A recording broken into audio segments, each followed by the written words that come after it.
Now, we looked at strengths in our last video, but it's also important to look at our interests.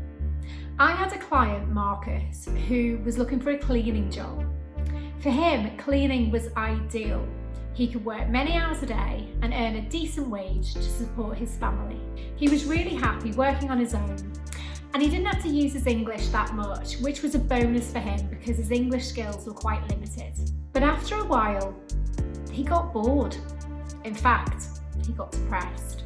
So I asked him to tell me about his interests, and it turned out that he had a real big interest in trains.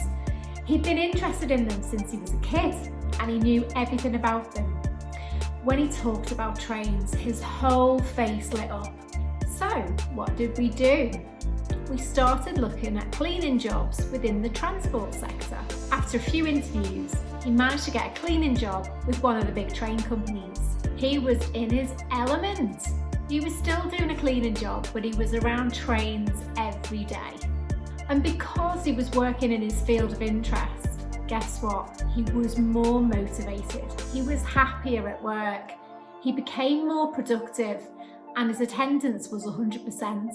His supervisor started to notice that he had other skills and suggested to Marcus that he should apply for the internal management trainee scheme. As English was a bit of a barrier for him, the company actually paid for him to do a course to improve his English while he was working as a cleaner. Then he applied for the management trainee program and was successful. So, have a think about your interests. What are you interested in? Have a go at answering these questions. Imagine you were stuck in a library and you could read any book in the world. What type of book would you choose and why? If you could watch a documentary about anything, what would it be about and why? Imagine you could talk to anyone from the past, present or future. Who would you talk to? What would you talk to them about and why? And finally, if you had to go back to school or college and you could study any subject in the world, what would it be and why?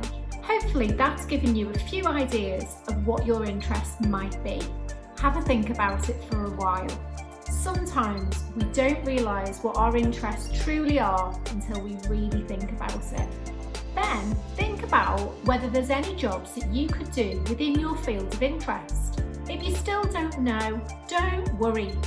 Our next video will help you prioritise the things that are important to you.